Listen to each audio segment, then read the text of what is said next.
रहस्व दीर्घ कृश स्थूल नाम गोत्र विवर्जितः पंचभूतय कदीप्ताय दत्तात्रेय नमस्तुते। आदो ब्रह्मा मध्य विष्णु रन्ते देवा सदाशिवः मूर्तित्रय स्वरूपाय दत्तात्रेय नमस्तुते। दिगंबराय दिव्याय दिव्य स्वरूपध्राय च सदोदित परब्रह्म दत्तात्रेय नमस्तुते। तो मित्रों, इस समय हम पहुंचे हैं देवगढ़ में और यहाँ का जो स्थान है वो दत्ता भगवान जी को समर्पित है। और यहाँ पर आप देखेंगे गोरखनाथ जी, श्री मच्छिंद्रनाथ जी, इस तरीके के बहुत सारे संतों और भगवान जी की मूर्तियाँ आपको मिलेंगी और बहुत ही मतलब सुंदर सुंदर चीज़ें आपको देखने को मिलेंगी। और यहाँ की हिस्ट्री तो बहुत ही अच्छी है। तो चलिए हम चलते हैं, आपको दर्शन कराते हैं और यहाँ के बारे में सारी जो भी बातें हैं वो भी हम आपको बताते हुए चलते हैं।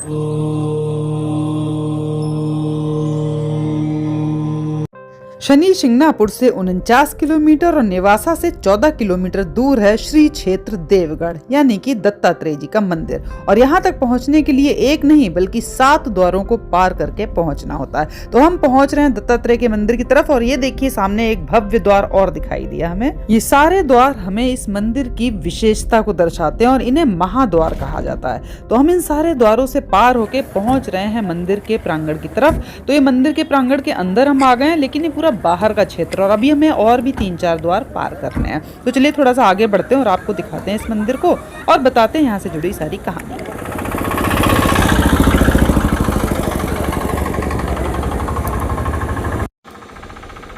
और मित्रों, यहाँ से थोड़ा सा आगे बढ़ते ही राइट हैंड पे आपको जो ये येलो कलर की बढ़िया सुंदर सी बिल्डिंग दिखाई दे रही है, झंडा लगा हुआ है, ये है भक्त निवास। भक्त जो हैं वो ऐसे स्थान पर सत्संग प्राप्त करने और जीवन को पूर्णता की ओर ले जाने वाले मार्गों का पता लगाने के लिए आते रहते हैं। जब शिष्यों को सुख सुविधा के साधन मिलते हैं तो उन्हें दिव्यानंद की प्राप्ति होती है। दत्त मंदिर संस्थान की राय है कि भक्तों को आरामदायक आवास, साधना के लिए अनुकूल वातावरण मिलना चाहिए।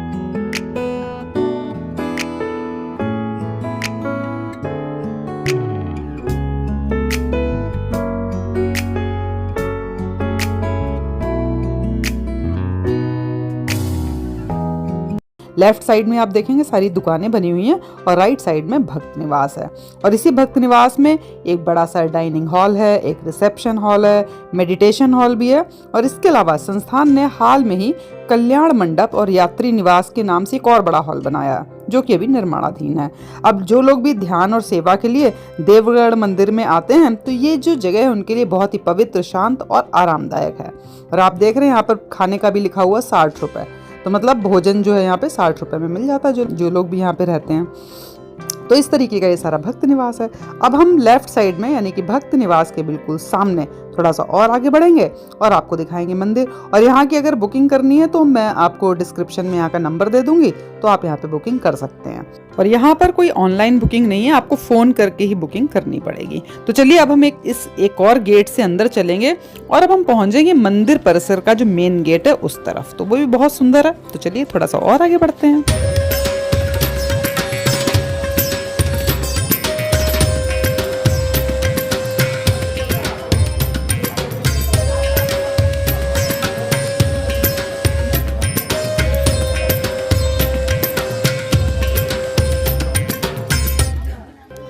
तो मित्रों, अब हम पहुंच रहे हैं मंदिर के मुख्य द्वार की तरफ और रास्ते में ही इतना सुंदर सब कुछ लग रहा ना, एकदम शांत वातावरण, चारों तरफ हरियाली, दूर दूर तक ऊंचे ऊंचे गेट और वो जो सामने आपको दिखाई दे रहा है ये हमारा कहना चाहिए मंदिर का मुख्य द्वार है। और वैसे हम सारे द्वार पार करके आए तो उस हिसाब से लास्ट द्वार है। तो यहाँ का जो प्रवेश द्वार बहुत ही अद्भुत है और ये मंदिर की भव्यता को बढ़ा रहा है। आप देख रहे हैं मुख्य मंदिर में प्रवेश करने से पहले आप यहाँ पे रुक के जरूर चारों तरफ देखेंगे। यहाँ पे चारों तरफ 1-2 दुकानें भी बनी हुई हैं जहाँ पे कुछ सामान मिल रहा है। और यहाँ का इसको कहते हैं महान द्वार यानी कि महाद्वार के नाम से जाना जाता है। और इसका जो गुंबद है वो बहुत ही आकर्षक है। तो मतलब ये गेट देख के ही आप मानसिक रूप से तैयार हो जाते हैं कि हम अंदर कितने अद्भुत दर्शन करने वाले हैं। और यहाँ पर राइट साइड में देखिए पुलिस कक्ष बना हुआ है। पुलिस कक्ष मतलब यहाँ पे मराठी में थोड़ा सा ना तो काफी चीजें मैं पढ़ने में भी नहीं आ रही थी। और ये सामने जो है ये लास्ट साइड में आप देखेंगे ये हमारी है प्रवरा नदी। हम पास में आपको लेकर चलेंगे बाद में, पहले हम आपको मंदिर के सारे दर्शन करा देते हैं।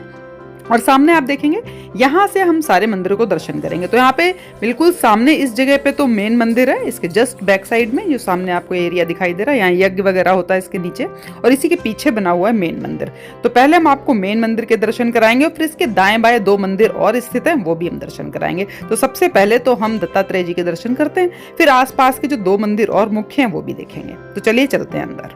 मित्रों, जैसा कि आपको पता भी होगा कि भगवान दत्तात्रेय जी महर्षि अत्रि और माता अनुसुईया के पुत्र थे, और इनके एक नहीं 24 गुरु थे, जिनके नाम है पृथ्वी, जल, वायु, अग्नि, आकाश, सूर्य, चंद्रमा, समुद्र, अजगर, कपोत, पतंगा, मछली, हिरण, हाथी, मधुमक्खी, शहद निकालने वाला, कुरर पक्षी, कुमारी कन्या, सर्प, बालक, पिंगला वैश्या, बाड़ बनाने वाला, मकड़ी और भृंगी कीट। तो इस तरीके से इनके 24 जो हैं गुरु रहे हैं। तो इनके बारे में तो जितना भी कहा जाए कम है। इनको ब्रह्मा, विष्णु, महेश, इन तीनों को ही, जैसे कि आपने कहानी सुनी होगी कि माता अनुसुईया से भिक्षा मांगने आए थे भेष बदल के, तो माता अनुसुईया ने अपने योग बल से उन्हें छोटा सा बालक बना दिया था। फिर तीनों देवियों के आग्रह पे उन्होंने ये वरदान लिया था कि जब ये मेरे पुत्र के रूप में आएंगे तभी मैं इनको बड़ा करूंगी, वापस अपने असली रूप में भेजूंगी। तब बाद में उनको असली रूप में उनको वापस किया था उन्होंने। तो इस तरीके की कहानी आपको पता ही होगी। तो चलिए अब हम चलते हैं, इसके पास में एक और मंदिर स्थित है, बहुत ही आध्यात्मिक स्थल, बहुत ही बढ़िया हमारे ये गुरु जी का मंदिर, समाधि मंदिर है। चलिए चलते हैं इसके अंदर।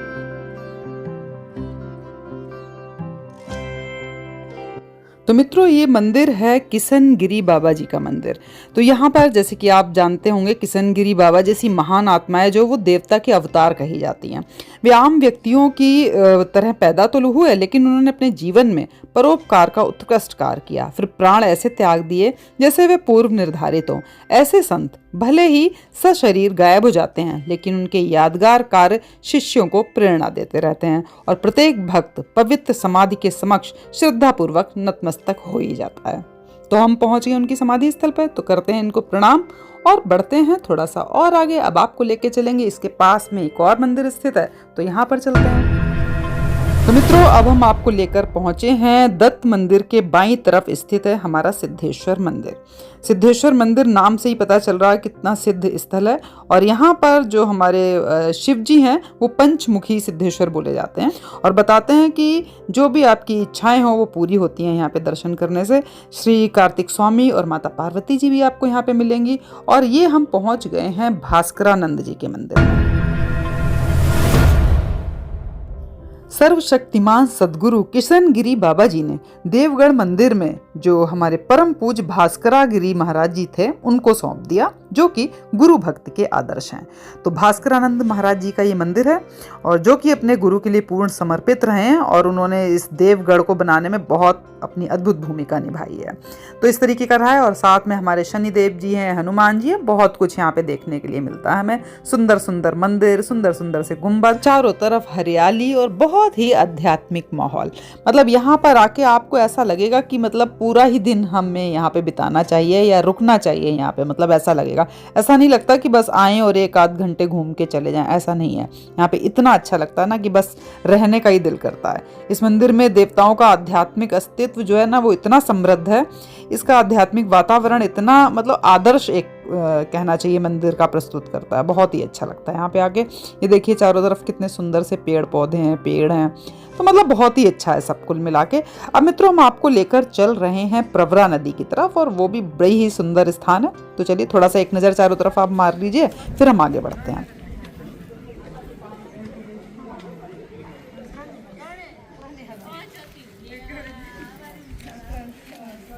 मित्रों, साधु संतों का सत्संग स्थानों को पवित्र बनाता है, और जब इन पवित्र स्थानों को पवित्र जल की शक्ति मिलती है तो ये पवित्र जल पवित्र स्थान में बदल जाते हैं, और पवित्र जल की धारा आध्यात्मिक जीवन में समृद्धि का संदेश देती है। साधु संतों के आध्यात्मिक विषय पर उपदेश और मार्गदर्शन से उचित दिशा मिलती है। तो देवगढ़ में जो ये नदी आपको दिखाई दे रही है, इसे कहते हैं प्रवरा नदी। इस स्थान की बड़ी महिमा है कि यहाँ पे जो लोग हैं वो संत किशनगिरी बाबा जी की सलाह का पालन कर करते हैं। और प्रवरा नदी का जो पथरीला किनारा, इसके किनारे के पेड़, इस नदी का विशाल तल, यहाँ पे नाव भी चला सकते हैं। मतलब यहाँ पे प्रकृति की बड़ी मित्रता कही जाती है, हम ये कह सकते हैं। तो चलिए अब इस नदी के भी दर्शन करके यहाँ के सुंदर विचित्र दृश्य देख के हम निकल आए बाहर और पहुंच गए उसी जगह पे जहाँ पे था हमारा भक्त निवास। तो यहाँ से चारों तरफ आप देखेंगे वो सामने कोने में कैंटीन भी बहुत सुंदर सी बनी है, सस्ती सी, मतलब बहुत ही रीजनेबल प्राइस है वहाँ पे। सबके दर्शन करके, इन सबको देख के और इतनी अद्भुत जगह के दर्शन करके, मतलब कहना चाहिए बहुत ही अद्भुत जगह, निकले हैं बाहर। मिलती हूँ आपको अगले वीडियो में, तब तक के लिए ओम नमः शिवाय।